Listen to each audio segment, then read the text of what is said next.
Hi. So by now, you've probably watched the introduction video for childhood development, learning, and the arts, and you're ready to start your week one content. At this point, you have probably had a chance to look around and you see the readings that we have for this week, and you see some of the assignments we have for this week. So, what I'm going to do first is to kind of have a brief overview of the order of operations of what we do. I know that's listed in the class, so I won't spend too much time with that. But then I want to get into thinking about the themes and how these all kind of interrelate, and then to talk to you a little bit about the relationship between theory and practice and learning domains, because those are going to kind of connect with why I selected the readings that you have this week and how that relates to the resource that I linked for you and just your thinking in general, because two of the things that you're doing this week, your make activity and your assignment, relate to you kind of reflecting on the relationship between thinking about whole child development and what does it mean to understand all the different aspects of what's going on with a child as they are growing and they're learning, and then to also be thinking about the relationship of what we see in the field and what we know kind of on a common sense level, and then what is supported by research, what do we understand through theory, and what those theories are sort of getting at in terms of thinking about learning domains. So first of all, I want to say that the class is organized around sort of a structure that you probably saw in the syllabus. So if you're looking at the syllabus, I follow a pretty strict format. I'm asking you to do the reading first, and this week you have two readings that I want you to look at. That's the connecting theory and practice, and then the other piece is about pedagogies for postdevelopmental learning. I'm paraphrasing here. I may not; those titles may not be precise, but the one about postdevelopmental learning and the one about connecting theory and practice are the two things that you need to read first. So do those readings first. Then hopefully you've already done those, or at least you've taken a look at them, you've downloaded them, you've printed them out, and your next step. So next I want you to watch the introduction video, and then hopefully you're on this video, which is talking a little bit about developmental theories and what we're doing for the week.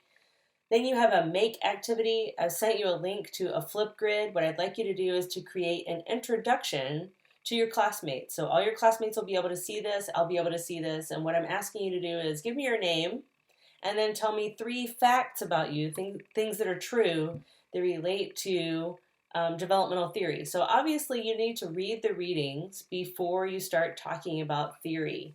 And if you need a hint for what might help you to think about theory, you can look at the list of developmental theories that I put in there. Which brings us to the next part. You're going to be doing an assignment where you are creating a song based on developmental domains and learning theory. So we'll talk about how developmental domains and learning theory connect in a moment, but most importantly, the thing that you need to know is there's a list, and you have to select 2 theories from that list. And so there's a group of theories at the top, and you pick one from that group, and then you pick one from the bottom group, and the instructions are on the page. But basically, you're gonna do some research about that learning theory. You're gonna write a summary in your own words about that theory, and then you're gonna talk about who is connected with that theory. So which theorists are associated with that theory. In some cases, there's more than one person. In other cases, there's only one person. So it's important that you do some research into that. You may want to use that APA guide that I linked for you as well. So there may be some help in there for your research, or again, use MOG Library. YSU's MOG Library has lots of great resources. And if you're not familiar with how to search for journals, I have a finding aid that I'll throw into our folder as well, just in case you need it. It's just a visual guide for how to go step by step to find peer-reviewed journal articles that talk about a given learning theory. After you've done the research on those learning theories, then you're going to create a music video about what you learned. So pick one of the 2 people you researched or theories that you researched, and you're going to create a music video. Now, if you're not a musical person, don't worry. There are lots and lots of audio tracks that are just the music to a popular song. So if you want to use a backing track, there's lots of karaoke tracks that you can use to sing about your learning theory. But the basic idea here is that you're going to write some lyrics that talk a little bit about the learning theory that you learned about and that mention the theorist or theorists, plural, that are associated with that theory. And you're going to sing a song about learning theory. So ultimately, I'm not asking you to write a melody. I'm not asking you to play an instrument. I'm not even actually asking you to sing well. If you've ever done karaoke, that's what I'm looking for. Ultimately, I'm asking you to do a learning domain song or a learning theory song like karaoke. So you can either use a children's melody like Happy Birthday or um, uh, Three Blind Mice or any of the songs. I'm kind of drawing a blank here. I should know lots more children's songs off the top of my head. Baby Shark, whatever it is that you want to do. Or if you want to use a popular music melody, feel free to use your favorite melody to your favorite song and write some lyrics for that learning theory. And then the last thing I'm asking you to do is engage in the discussion board. The discussion board post is already available to you, but I'm asking you to think about the learning theory stuff that you learned, to think about the introduction video that you did on Flipgrid, and to think about the whole sort of week of readings and research that you've done. And for your discussion board starting on Thursday, I'd like you to write a discussion board post that talks about your personal philosophy of teaching at this point. Now, you're not a teacher yet, but you will be. And it's important to start thinking about why you do what you do. Why are you interested in early childhood? So ask yourself which of these learning theories and which of these ideas spark your curiosity and sort of drive your interest in early childhood at this moment. So I'm asking you to write a discussion board post about that, and then to respond to two of your classmates about their personal philosophies. So the idea here is that we're just going to get a conversation going about theory and practice.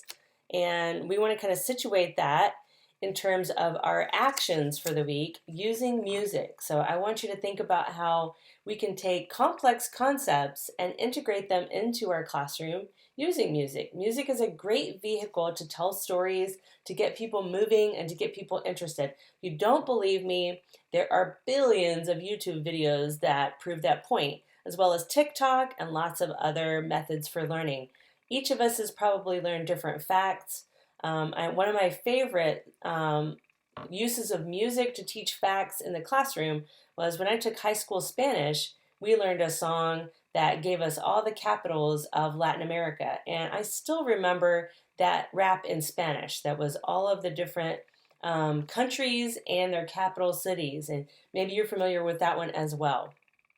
In any case, that's what we're doing in terms of tasks for the week. And let me talk a little bit now about thinking about the organizational structure of this class. So the organizational structure of this class is such that I have three sort of large concepts that drive this. Our first concept for week 1 and week 2, we're talking about it for 2 weeks, is this idea of movements. And so we're looking at music and dance as a way to drive the concepts that we're learning about. And the concepts that we're focused on for the movements group of ideas are developmental theories. So we're learning about childhood development, but we're also learning about postdevelopmental theory. And we're learning about that through both song and movement. So think of the music and the dance in the next 2 weeks as a way to convey what you understand. So using music and dance as a way to demonstrate what you know. And then for weeks 3 and 4, we're going to be thinking through this idea of reflections. Reflections focuses on visual art and design and architecture. And then for our third group, we'll be talking about exploration. So the 5th and 6th week of this class is a thematic unit called Explorations that uses performance art and theater as a way to convey our understanding. And we'll talk more about those when we get there. But for today, the one thing I want to talk about is the relationship of learning domains and theory. So you're going to be reading your first piece, the theory to practice, is a pretty practical piece. It focuses on some of the big names or sort of like the well-known characters of developmental theory for early childhood education. And I think that this reading does a great job of giving you the high points of who those people are and why what they have had to say matters in terms of early childhood learning and what we might be doing in an elementary classroom. Um, in addition to that, I've given you a pretty meaty reading that is looking at contemporary pedagogy or ways of teaching and ways of being an educator with students that focuses on concepts like posthumanism and post-developmental theory. So, key to this, what I want you to understand is that in the last 20 years, there have been a lot of conversations about how developmental theory tends to restrict the complexity of early childhood, and that developmental theory tends to focus on very specific aspects of things like social and emotional development, or language and literacy development, cognition, perception, or physical development. And it doesn't take into account the complexity of an individual's identity and their relation to the world. And it also doesn't take into account that the world isn't just about humans. So in post-human theory, the idea is that as educators, we have to start to recognize that the classroom is part of our learning. Even though it's an inert space to an extent, it's not alive, the classroom has an influence on our students' learning. Similarly, non-human actors or other organisms or non-living organisms have an impact on how we learn. So if you ride your bike to school, you are having a different kind of experience in preparation for learning than if you are in a car going to school. And all of that may seem a little abstract, but ultimately we have to take into account that learning is not just something that we can objectively and easily put into a small box. Developmental theory gives us an important foundation for understanding young people's minds, bodies, and ways of being in the world, but post-developmental theory helps add those layers of complexity and recognizes that we are all having these very rich and interconnected rhizomatic, if you will, experiences. A rhizome, when it's a grass, is a series of grass plants that are connected by little runners and shoots. And if you've ever dug into your yard, you've noticed that all the grass is connected. Grass isn't individual plants separate, but it's like a woven, interconnected ecosystem. And our classroom is very much that way. We've got this woven, interconnected ecosystem.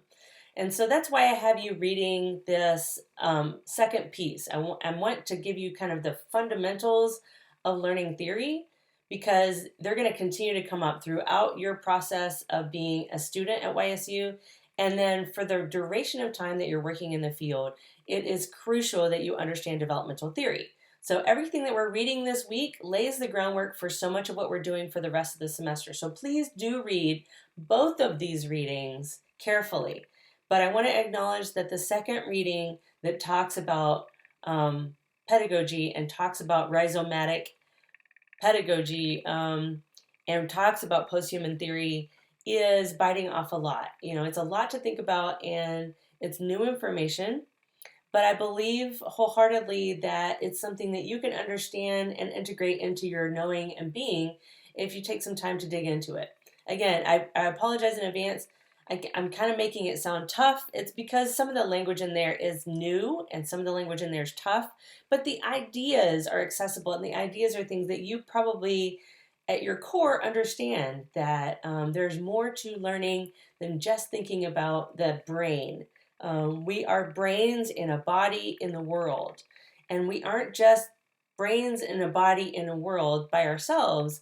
We are always in relation to others. We're in relation to our feelings. We're in relation to our environment. We're in relation to our classmates and our colleagues and our families.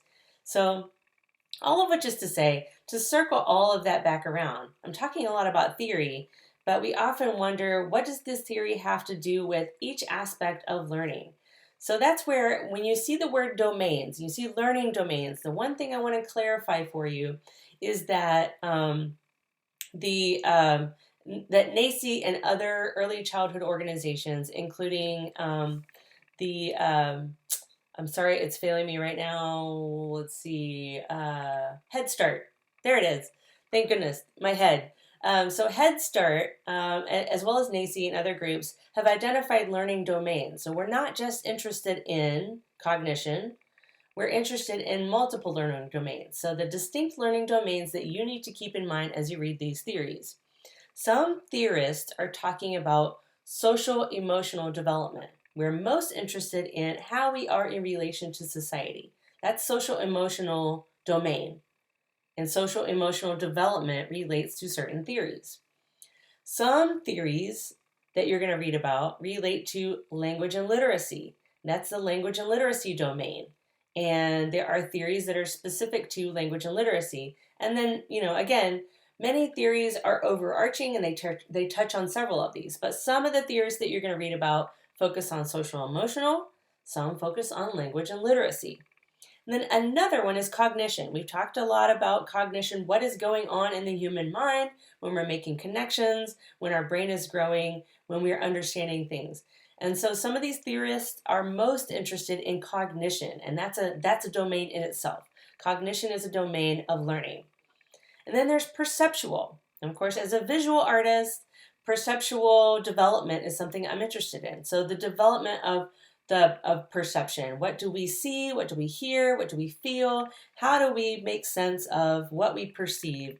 What is the nature of perception? And how does that change over time? How do small children's ability to perceive the world grow? Because interestingly, how I perceive the world as an adult is not the same as a small child. And that's a process. And so some theories relate primarily to perception and the domain of perceptual development. And then finally, motor and physical. This relates to a lot of the things we do as well in visual art and in music and in performance art and in dance, of course. We're interested in fine motor development, gross motor development, and then physical development. How does the body grow and change? And how does that changing state of the body affect how we learn and who we are and how we know the world and how we are being in the world. So those are the key domains that you need to think about when you think about theory. We've got social emotional, language and literacy, cognition, perceptual, motor and physical. Those are your domains. Again, those are kind of encapsulated in that link that I put in the class through APA. And then as you read that list of theorists and you're doing your research and you're thinking about your assignment for this week, think about where the theory connects and think about what that means for you for your personal philosophy. So when you get on the discussion board, you come in there well prepared to talk about, well, I'm interested in social and emotional domains most, or I'm interested in perceptual domains, or language and literacy, or motor and physical. Again, ultimately, as early childhood educators, we're interested in all of them. We're interested in the whole child, and we're interested in thinking about young children complexly rather than stereotyping and saying young children are this or that. We want to expand that conversation and think about that in the most receptive and perceptive and open and complex way possible.